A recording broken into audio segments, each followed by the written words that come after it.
अल्लाह करीम ने छठे पारे के आगाज़ में फ़रमाया ला युहिब्बुल्लाहुल जहरा बिस्सू।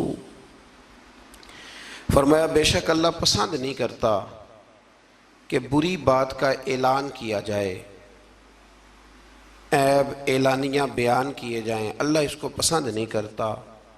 मिनल कौली, किसी बात में से भी कोई ऐसी बात की जाए, कोई ऐसा कौल बयान किया जाए जो बुरा हो, अल्लाह उसको पसंद नहीं करता उसके ऐलान को। इल्ला मन जुलिम, हाँ जिस पर जुल्म हो, जिस पर ज़्यादती हो, उसको इजाज़त है कि वो एलानिया इस बात का इजहार करे कि फ़लाँ ने मेरे साथ जुल्म किया। आयत के पहले हिस्से में इस बात की तरफ इशारा फरमाया गया है कि बिला वजह क्या सरानियों पर और बदगुमानियों पर बुरी बातों का ऐलान न करो, बल्कि अगर उस बात का ताल्लुक मुआशरती तौर पर लोगों पर नहीं पड़ रहा और किसी शख्स का वो ज़ाती फ़ेल है और उसकी उस गलती का ताल्लुक उसकी ज़ात के साथ है, तो फिर तो हुजूर ने पर्दा पोशी का हुक्म दिया है। फरमाया अगर तुम किसी मुसलमान की पर्दा पोशी करोगे तो अल्लाह क़यामत के दिन तुम्हारी पर्दा पोशी फरमाएगा। और एक हदीस मुबारक में यूँ भी इरशाद फरमाया कि किसी का एक ऐब दुनिया का छुपा देना, रब करीम तुम्हारे 70 ऐबों पे पर्दा डाल देगा।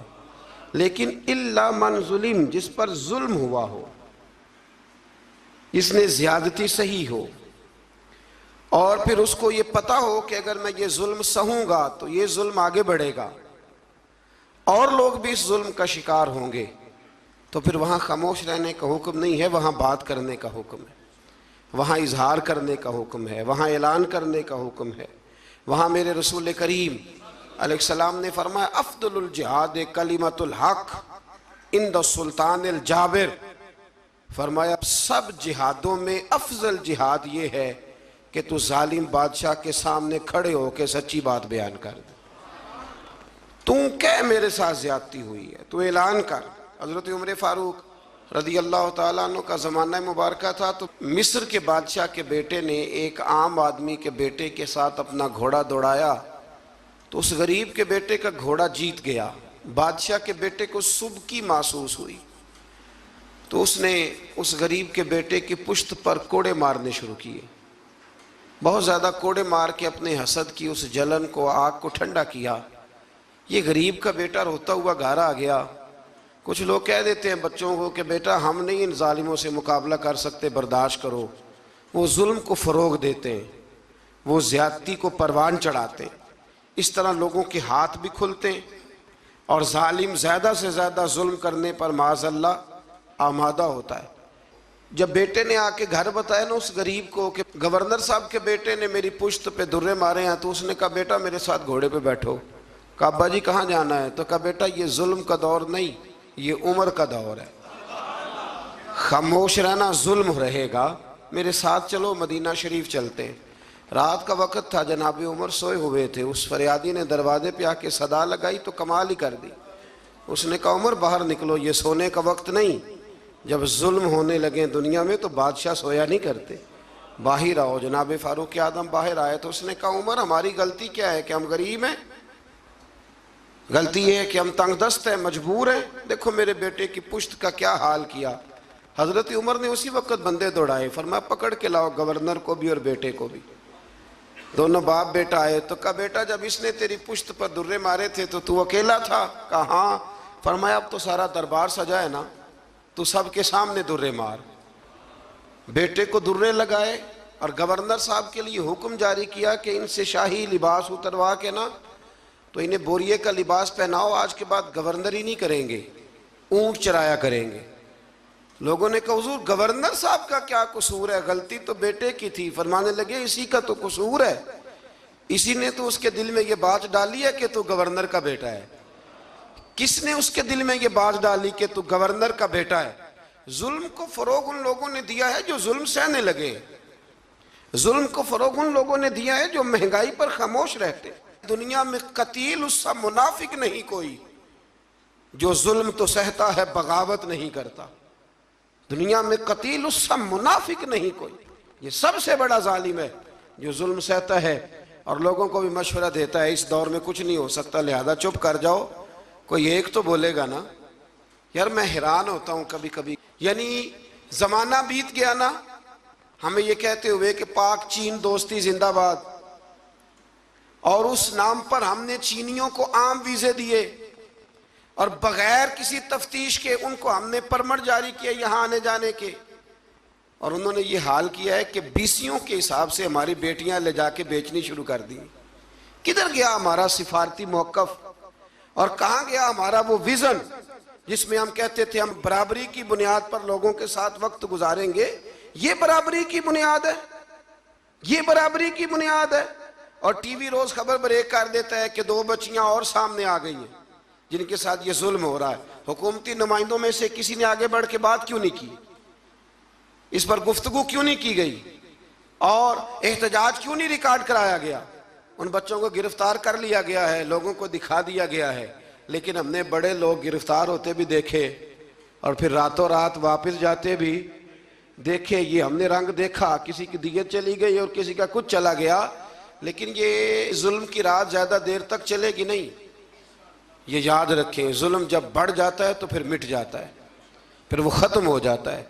लेकिन मैं आपसे गुजारिश करूंगा, रमज़ान अल मुबारक में कुरान मजीद का 6ठा पारा पहले नंबर पर हमें कहता है जुल्म सहना छोड़ दो, जालिमों के साथ मवाफ़क़त करना, मुताबकत करना, उनके साथ प्यार करना ये छोड़ दो। जालिमों की दोस्ती अच्छी नहीं होती। इससे आगे जब हम बढ़ते हैं तो अल्लाह तबारक व तआला ने एक गिरोह का जिक्र किया है। इसके बारे में फरमाया कि वो अल्लाह और उसके रसूल के साथ कुफ्र करते हैं, और एक बड़ी अनोखी बात बयान की है। फरमाया वो कुफ्र भी करते हैं और वो अल्लाह और उसके रसूलों के दरमियान फ़र्क भी करना चाहते हैं। वो इरादा रखते हैं कि अल्लाह और अल्लाह के रसूलों के दरमियान फ़र्क कर दें, जुदाई पैदा कर दें। फरमाया उनका कहना यह है कि वो बाज़ रसूलों पर ईमान लाते हैं और बाज़ के साथ कुफ्र करते हैं। फरमाया ये लोग काफिर हैं और इनकी बातें रब करीम के लिए काबिल कबूल नहीं है, ये इनका रवैया अहले इस्लाम के लिए काबिल कबूल। और इन लोगों के बारे में अल्लाह करीम ने फरमाया उलाइका हुमुल काफिरून हक्का। फरमाया ये जो है ना कुछ रसूलों को मानते हैं, कुछ को नहीं मानते, और अल्लाह और उसके रसूल के दरमियान जुदाई करना चाहते हैं। फरमाया ये पक्के काफिर हैं, पक्के काफिर हैं, पक्के, ये बड़े पक्के। हमारे बरेली शरीफ में एक उस्ताद हुआ करते थे, हज़रत अल्लामा बहाउल मुस्तफ़ा साहब किबला, मौलाना अमजद अली आज़मी साहब रहमतुल्लाह ताला अलैह के छोटे साहिबजादे थे। वो अभी भी पढ़ाते हैं बरेली शरीफ में, जिन्होंने बहार शेर लिखी है। तो वो कहा करते थे कुछ काफिर होते हैं, कुछ सुपर काफिर होते हैं। हमने उनसे कहा जनाब ये सुपर काफिर कौन से होते हैं? कहते हैं काफिर तो वो होता है ना जो अल्लाह रसूल को मानता नहीं, और सुपर काफिर वो होता है जो कहता है रब अलहदा रसूल अलहदा, बिल्कुल इनको करीब नहीं होना चाहिए। फरमाया ये सुपर काफिर है, इसलिए कि कलमा पढ़ के भी वो बात करता है जिसका कोई वजूद मौजूद अल्लाह ताला समझने की तौफीक अता फरमाए। इससे फिर थोड़ा सा जब हम आगे बढ़ते हैं तो अल्लाह तबारक व तआला ने हज़रत ईसा अलैहिस्सलाम का जिक्र फरमाया है कि हज़रत ईसा अलैहिस्सलाम को अल्लाह तबारक व तआला ने आसमानों पे उठा लिया। हमारे मुफस्सिरीन ने लिखा है कि जब उन लोगों ने ये चाल चली कि हज़रत ईसा अलैहिस्सलाम को माज़अल्लाह शहीद कर दिया जाए, तो अल्लाह ताला ने उसी गिरोह में से एक शख्स को वो शबाहत दी जो हज़रत ईसा अलैहिस्सलाम की शबाहत थी। उसको उन्होंने सूली पे चढ़ा दिया और रब करीम ने हज़रत ईसा को आसमानों पे बुला लिया। हज़रत ईसा चौथे आसमान पर मौजूद हैं और ज़िंदा हैं, वो तशरीफ़ लाएंगे। और मेरे रसूल पाक ने फरमाया वो मेरी मस्जिद में नमाज पढ़ेंगे और वो यहाँ आएंगे, उम्मत मुस्लिमा की रहनुमाई करेंगे, और फरमाया अपने कलमे को फ़रोग़ नहीं देंगे, मेरा कलमा पढ़वाएंगे लोगों। और फरमाया जब वो नमाज पढ़ेंगे ना तो इमामत भी मेरी उम्मत का इमाम करेगा। तो हज़रत ईसा अलैहिस्सलाम का तशरीफ़ लाना यहाँ बयान किया गया। पर यहाँ अल्लाह ताला ने अपने बहुत सारे रसूलों के नाम ले ले के ज़िक्र फरमाए, और फरमाया कुछ नाम ऐसे हैं जो हमने बतला दिए हैं और कुछ नाम ऐसे हैं जो बतलाए, तो जो नहीं बतलाए उन पर भी ईमान लाना है और जो बतला दिए गए उन पर भी ईमान लाना है। यहाँ इस बात का बड़ी वजाहत के साथ जिक्र फरमाया गया। फिर अल्लाह तबारक व तआला ने आगे जाके बाज़ ऐसी बातें जो पहले भी हम मुलाहिजा कर चुके हैं, उन बातों को बयान फरमाया और हज़रत ईसा अलैहिस्सलाम के बारे में ख़ास करके जो ईसाइयों का अकीदा है माज़अल्लाह ताला। मैंने जब हज़रत उज़ैर अलैहिस्सलाम का जिक्र आया था ना 3रे पारे में, तो मैंने वहाँ भी ये बात अर्ज़ की थी कि जब अंबिया किराम अलैहिमुस्सलाम की बहुत ज़्यादा शानें लोग देखते हैं ना, तो कुछ लोग गुलूफ़ करते हैं। तो गुलूफ़ का माना ये होता है कि वो वहाँ तक बात ले जाते हैं जहाँ तक जा सकती नहीं। जब हज़रत उज़ैर अलैहिस्सलाम 100 साल तक सोए रहे और बेदार हुए तो यहूदियों ने उन्हें अल्लाह का बेटा कहना शुरू कर दिया। माज़ यही हाल हज़रत ईसा अलैहिस्सलाम के साथ हुआ कि जब हज़रत ईसा बगैर वालिद के पैदा हुए तो लोगों ने माज़अल्लाह उन्हें अल्लाह का बेटा कहना शुरू कर दिया। ये गुलूफ़ है, ये वो जुल्म है अकीदे के साथ। अब भी बहुत सारे लोग ना हमारे ये जो जदीद, मैं थोड़ा सा जब पढ़ता हूँ ना जदीद माहौल को, तो मैं देखता हूँ कि एक ऐसा मज़हब तैयार करने की दुनिया में कोशिश की जा रही है जिसके अंदर सब लोगों को जमा कर दिया जाए, ऐसी खिचड़ी पकाई जाए कि ना मुसलमान का पता चले और ना काफिर का पता चले, बिल्कुल खिचड़ी पका दी जाती है। तो कुछ लोग खिचड़ी पकाने वाले होते हैं, तो कुछ लोग ऐसे होते हैं जो फिर खिचड़ी से चीज़ें अलहदा भी कर लेते हैं, दाल अलग कर लेते हैं और घी और सूंघ के बता देते हैं कि असली है कि नकली है, डालडा है कि। ये भी अल्लाह ने तौफीक देखे ना। हम मनफी बातों को अक्सर बयान करते हैं तो मुस्बत बातें भी बयान है। फिर अल्लाह तबारक व तआला ने आगे चल के इरशाद फरमाया, क्या लोगों, मैंने तुम्हारे पास अपने रब होने की दलील तुम्हें अता कर दी है। कोई शख्स जब कोई दावा करता है तो लोग उससे दलील पूछते हैं। अल्लाह करीम का दावा है ला इलाहा इल्लल्लाह, ये दावा है कि अल्लाह वहदहू ला शरीक है। तो लोग दलील पूछते थे, दलील क्या है? तो इसी पारे में अल्लाह करीम ने फरमाया या अय्युहन्नासु कद जाकुम बुरहानुम मिर रब्बिकुम, फरमाया लोगो ये जो मैंने तुम्हें रसूल अता फरमाए हैं ना, ये तुम्हारे पास तुम्हारे रब की तरफ से दलील आ गई है। ये दलील है तुम्हारे पास तुम्हारे रब की तरफ से। हज़रत अब्दुल्ला इब्न रवाहा रदी अल्लाह ताला अन्हु फरमाया करते थे कि हुजूर कोई मौजज़ा ना दिखाते, ना चांद को तोड़ते, ना सूरज को मोड़ते, ना रसूल करीम अलैहिस्सलाम पत्थरों से कलमा पढ़वाते, ना दरख्तों से सजदा करवाते, ना मुबारक उंगलियों से चश्मे जारी होते। हुजूर कुछ ना करते तो मेरे महबूब का चेहरा ही ऐसा था, लोगों ने देखते जाना था और कलमा पढ़ते जाना था। इसलिए कि हुजूर सल्लल्लाहु ताला अलैहि वसल्लम को अल्लाह ने वो नूरानियत, वो कमाल, वो खूबसूरती अता की, वो ख़ास जाज़बियत है महबूब की गुफ्तगू में भी, हुजूर की आंखों में भी, हुजूर के लबो लहजे में भी, और मेरे रसूल के चेहरा अनवर में भी, और पूरा वजूद हुजूर का मौजज़ा है। तो अल्लाह तबारक व तआला ने फिर इसी पारे के अंदर इस बात का भी तज़किरा इरशाद फरमाया। शुरू में ना सूरतुल माइदा के बिल्कुल शुरू में अल्लाह ताला ने वादे पूरे करने का हुक्म दिया है। फरमाया ईमान वालों अपने वादे पूरे करो। वादा पूरा करना ये इनफरादी मामला नहीं, ये इज्तिमाई मामला भी है। और हमारे यहाँ वादे पूरे नहीं किए जाते। वादे पूरे करना बड़ा ही ज़रूरी है।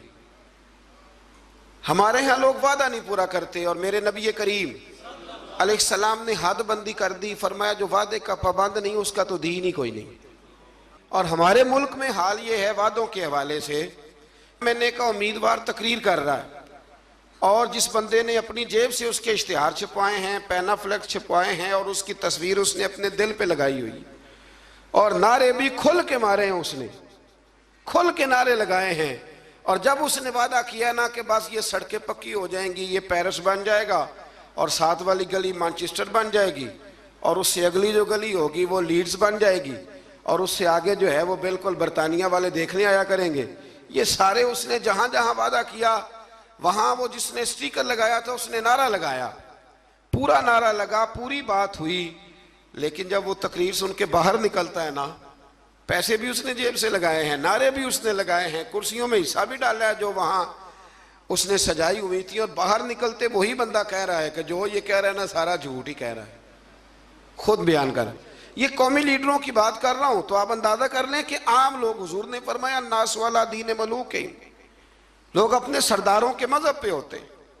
तो अगर सरदारों का, बड़ों का ये मेयार होगा गुफ्तगू का कि उनके सपोर्टर और वोटर कहेंगे ये बोल झूठ रहा है सारे, इसने करना कराना कुछ भी नहीं, तो जब आपके वादों की नौयत ये हो जाएगी तो इसको कभी भी इनफरादी मसला ना समझे, इसे इज्तिमाई मामला समझे। मेरे रसूल करीम सल्लल्लाहु ताला अलैहि वसल्लम इस कदर ज़्यादा पाबंदी फरमाते थे कि हज़रत मरसद रज़ी अल्लाह ताला अन्हु फरमाते कि ऐलान नबुव्वत से पहले एक शख्स ने हुजूर के साथ लेन देन का कोई मामला किया, कोई चीज़ उसने खरीदी हुजूर अलैहिस्सलाम से, और नबी पाक को एक कुएं पे बिठा के वो घर चला गया पैसे लेने, तो जाके भूल गया। 3 दिन के बाद उसे याद आया और वो शख्स कहता है जब मुझे याद आया तो फिर भी मैं दौड़ के नहीं आया। मैंने कहा कि वो चले गए होंगे, 3 दिन कौन बैठा रहता है।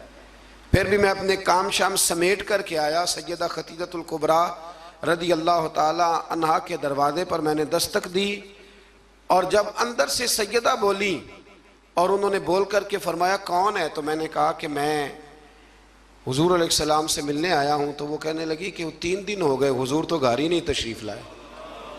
फरमाते हैं फिर मैं तड़पा और मैं दोबारा उस जगह आया तो हुजूर ने कुछ सख्त जुमला नहीं कहा, फरमाने लगे खैरियत तो थी, आपने तो मुझे मुश्किल में मुब्तला कर दिया। आपने फरमाया यहाँ बैठो, तो मैंने कहा बैठता हूँ, तो फिर 3 दिन हो गए बैठा हूँ। तो कहते उसने कहा कि आप उठ जाते, तो महबूब फरमाने लगे कैसे उठ जाता, तेरे साथ वादा जो कर लिया था यहाँ बैठूंगा, उठ कैसे जाता। तो मियार बनाए ज़िंदगी के अंदर। ये क्या बात हुई कच्ची कच्ची बातें करना, और बातें करते वक्त भी इरादे कच्चे रखना, बात हो जो गई। फिर से आगे अल्लाह तबारक व तआला ने कुछ ऐसे जानवरों का जिक्र फरमाया है जो हलाल हैं, और कुछ ऐसी इशारे इरशाद फरमाए हैं कि कुछ जानवर ऐसे हैं जो खाना मुसलमान के लिए जायज़ नहीं है। अब हमारा ये मामला है कि हमें तहकीक चाहिए होती है, हमारे कालम निगार और मीडिया की बेलगाम आज़ादी और सोशल मीडिया पर बेहंगम गुफ्तगू, हमें हर चीज़ की दलील चाहिए होती है। अब ये भी लोग सवाल करने लगे हैं जी वो हराम जानवर जो यूरोप के यहाँ इतना ज़्यादा खाया जाता है, वो बीमार तो नहीं होते, वो मरते तो नहीं, तो वो फलां तो नहीं होता। तो खुदा के बंदो, कोई ज़रूरी है कि कोई ऐसी चीज़ लोग खाएं तो उससे मारी जाएं तो वो गलत होगी? नशा करने से आदमी मर जाता है। लेकिन हज़रत सिद्दीक़ अकबर ने जो जवाब दिया था वो बड़ा शानदार है। किसी ने कहा कि जब शराब हराम नहीं हुई थी तो तब आप पीते थे? तो तब अबू बकर सिद्दीक़ फरमाने लगे मैं वो काम नहीं करता जो करने के बाद बीवी और बहन की पहचान ख़त्म हो जाती है, मैं वो काम नहीं करता। आप समझिएगा बात को कि ज़रूरी है कि हर बात की हिकमत ही बताई जाए, और यही कहा जाए कि वो फलानी चीज़ खाने के बाद कोई मर गया है, ज़रूरी है तो फिर और बहुत सारी चीज़ें आप उनको खाएं और खाने के बाद तजर्बा करें और बताएं कि मरे हैं कि बचे हैं। तो ये बेहंगम आज़ादी बेहंगम गुफ्तगू को जन्म देती है। कुरान किताब हिदायत है, हर जगह हिदायत देता है, लेकिन कुछ जवामिउल कल्म हैं, 1-2 जुमलों के अंदर समुंदर बंद है। कुछ आयात ऐसी हैं कि जिन आयात का रट लेना बड़ा ज़रूरी है, और जो रोज़ हमारे एक दूसरे से ताल्लुक़ रहते हैं, रिश्ते रहते हैं, उन रिश्तों के अंदर वो आयात हमारे लिए संग मील हैं। इसी तरह का जिक्र अल्लाह ताला ने यहाँ भी इरशाद फरमाया, फरमाया वतावनु अलल बिर्रि वत्तक़वा। जब नेकी और परहेजगारी का काम हो तो एक दूसरे के साथ ताउन करो, और वला तावनु अलल इस्मि वल उद्वान, और फरमाया गुनाह और ज्यादती पर एक दूसरे के साथ ताउन न करो। और आगे इरशाद फरमाया वत्तकुल्लाह, अल्लाह से डर जाओ, अल्लाह से डरो। नेकी और परहेजगारी का काम हो तो ताउन करो, आगे बढ़ो, शाबाशी दो, प्यार करो। और गुनाह और ज्यादती का मामला हो, मेरा दोस्त, मेरा भाई, मेरा अपना कोई गलत काम करने जा रहा हो, कोई जुल्म करने जा रहा हो, तो अल्लाह ने हुक्म दिया है कि अब तू उसके साथ ताउन ना कर। हमारे यहाँ पनाहें दी जाती हैं, वो हमारे देहातों में ना कोई किसी की बहू बेटी को भगा के ले आता था ना, तो यार कहते थे यारी का ये बहुत बड़ा हमारे जिम्मे कर्ज है कि हमने इसके साथ ताउन करना। गलत काम में ताउन करना, हराम फेल में ताउन करना, जुल्म और ज्यादती पर एक दूसरे के साथ ताउन करना, वो जबर कर रहा है और तू ताउन कर रहा है, और इसको मर्दानगी करार दिया जाता था। मर्दानगी, ये कोई मर्दानगी है? ये तो वो वाली बेहयाई है कि जिसके बारे में फरमाया जब तू बेहया हो जाए तो जो तेरा दिल करे तू कर। ये कोई मर्दानगी नहीं, आप जुल्म और ज्यादती पर मदद कर रहे हैं। ये आपको पता है कि मेरे दोस्त ने जबर किया है, जुल्म किया है, कचहरी और थाने में घसीट करके अपने मुखालिफ को ले गया है, तो तो आप उसके साथ ताउन कर रहे हैं, आगे बढ़े हुए हैं। तो याद रखें अपनी ज़िंदगी में इस बात को, ये कुरान ने एक उसलूब दे दिया। ताउन करना है नेकी और परहेजगारी पर, गुनाह और बदी पर कभी ताउन मेरे रसूल करीम अलैहिस्सलाम ने फरमाया अपने भाई की मदद करो, चाहे वो जालिम हो या मजलूम हो। तो सहाबा ने अर्ज़ की या रसूल अल्लाह सल्लल्लाहु अलैहि वसल्लम मजलूम की मदद तो समझ में आ गई, तो जालिम की मदद कैसे करें? तो नबी करीम अलैहिस्सलाम ने फरमाया जालिम को जुल्म करने से रोक दो, ये तुम्हारी मदद होगी। ये तो यारों के साथ लड़ने चले जाते हैं, पूछते भी नहीं कि हक पे हैं कि नहीं, चले जाते हैं, कहते बस दोस्तों का प्रोग्राम बन गया था, फलां बस वाले को मारना है, तो चले गए सारे। ओ खुदा के बंदे, तो जुल्म और ज्यादती में मददगार बन गया। और मैंने देखा है रवैया इतना खौफनाक है। अब जो अगली बात करने लगा हूँ वो ज़रा नाराज़ करने वाली है, इससे बहुत सारे लोग नाराज़ होते हैं, लेकिन चूंकि ज़रूरी है तो करनी भी ज़रूरी है। इलेक्शन के दिनों में बड़ी मदद होती है, हमें पता है बंदा जालिम है, जाबर है, लेकिन क्या करें जी, हमारी बरादरी का है, क्या करें जी, हमारा अपना है, क्या करें जी, हमारा मोहल्लेदार है। तो अबू जाल भी तो हुजूर की बरादरी का था, मोहल्लेदार था, रिश्तेदार था, तो क्या उसकी मदद हो जाती? यजीद जो है वो भी तो इसी खानदान से ताल्लुक रखता था, ऊपर जाके यहीं से मिल जाता था, तो इमाम हुसैन ने उसके जुल्म पर उसकी मदद क्यों ना की?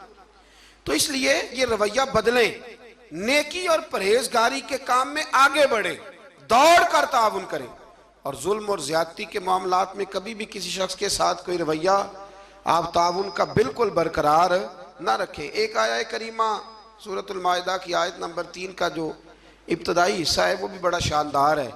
हज़रत सैयदना उमर फ़ारूक रज़ी अल्लाह ताला अन्हु फरमाते हैं, जब ये आया करीमा नाजिल हुई तो मुझे यहूदियों का एक आलिम मिला और कहने लगा, उमर तुम्हारे नबी करीम अलैहिस्सलाम पर एक ऐसी सूरत नाजिल हुई है कि अगर वो तौरात में नाजिल होती तो हम उस दिन को ईद का दिन मनाते, ईद समझ के वो दिन मनाते। इतनी शानदार आयत, आयत क्या है? अल यौमा अकमलतु लकुम दीनकुम, अल्लाह फरमाते हैं कि आज के दिन मैंने तुम्हारा दीन तुम्हारे लिए मुकम्मल कर दिया, व अतममतु अलैकुम निअमती, और मैंने तुम पर अपनी नेमत को मुकम्मल कर दिया। देखे ना, हमारे यहाँ हाफिज जी पक्का रट्टा लगा के कुरान मजीद याद करते हैं, और जब याद कर लेते हैं ना तो वो सुनाते हैं, और जब माशाल्लाह सुनाते हैं अल्लाह की तौफीक से, तो फिर हाल ये होता है कि उस दिन जब कुरान शरीफ ख़त्म होता है तो हम जश्न मनाते हैं। खुशी होती है कि नहीं होती? ये नाजरा कुरान मजीद को बच्चा मुकम्मल करता है तो तब भी खुशी होती है कि नहीं होती? और हमारे यहाँ जो लोग आम ख़त्म शरीफ के मुखालिफ है, ख़त्म बुखारी के, वो भी बड़े कायल हैं। तो अगर दीन मुकम्मल हो जाए, पिछला कोई दीन भी मुकम्मल नहीं था, तो ये दीन मुकम्मल है हमारे पास, यानी इतना मुकम्मल है कि हमें छींकने का तरीका भी बाहर से लेने जाने की कोई ज़रूरत नहीं, वो भी हमारे रसूल ने हमें घर में अता फरमाया है, वो भी हमें बाहर से ले जाने की ज़रूरत। अकमलतु लकुम, मुकम्मल कर दिया तुम्हारे लिए। और ये जो लफ्ज़ लकुम है, इस पर बड़ी खूबसूरत बात काजी सनाउल्लाह साहब पानीपति रहमतुल्लाह लिखी है। वो फरमाते, रब फरमाते हैं मुकम्मल भी मैंने तुम्हारे लिए किया है, तुम्हारे लिए मुकम्मल किया है ताकि तुम राज़ी हो जाओ, तुम्हारे लिए आगे जीना आसान हो जाए।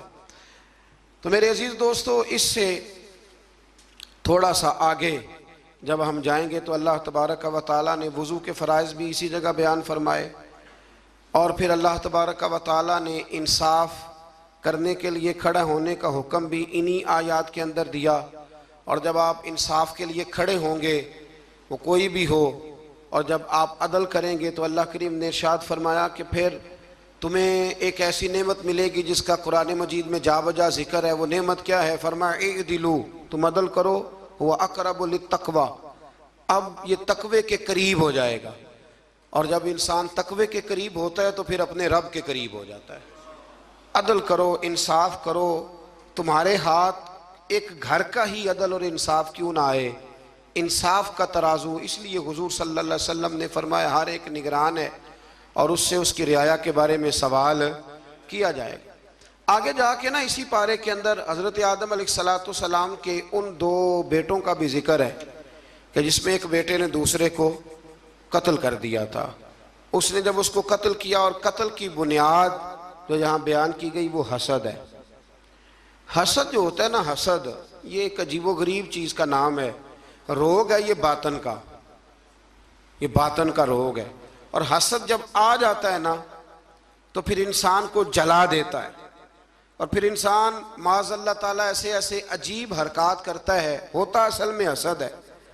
और इमाम गज़ाली रहमतुल्लाह ताला अलैह ने तो यहाँ तक लिखा है, फरमाते हैं ये तकब्बुर और हसद ज़्यादातर अहले इल्म लोगों में होता है।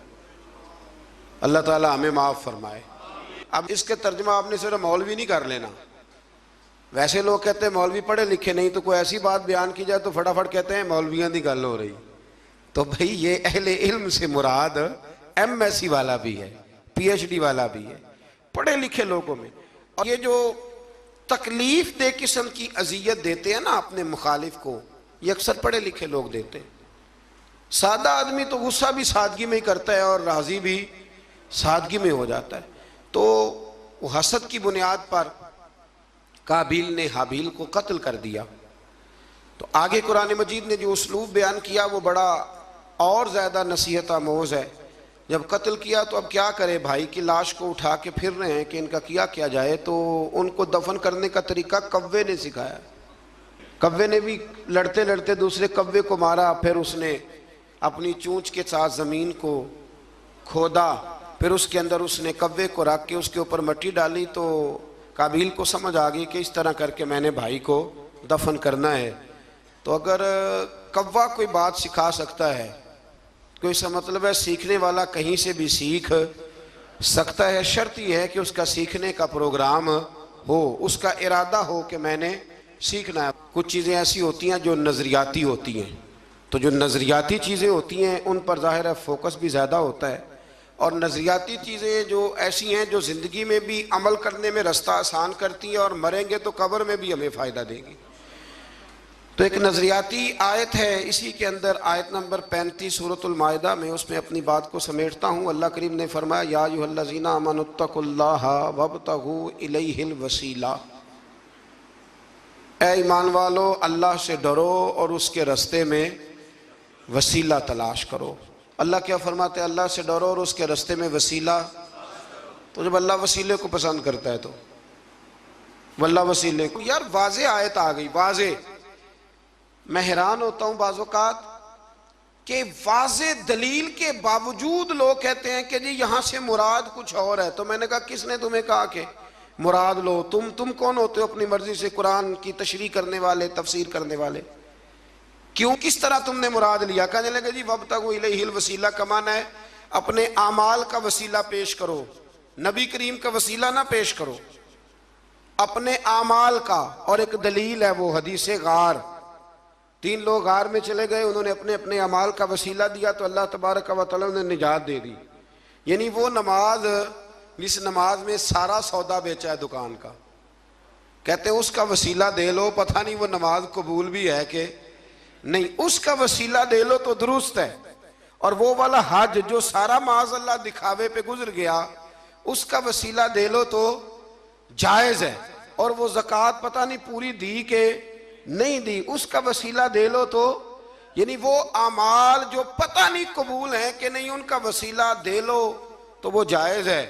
तो ये तो अमाल पता नहीं मकबूल हैं कि नहीं मकबूल, तो उस रसूल का वसीला ना दे जो हर वक़्त ही रब की बारगाह में मकबूल है। और सिर्फ दुनिया में ही मकबूल नहीं, कब्र में भी मकबूल है।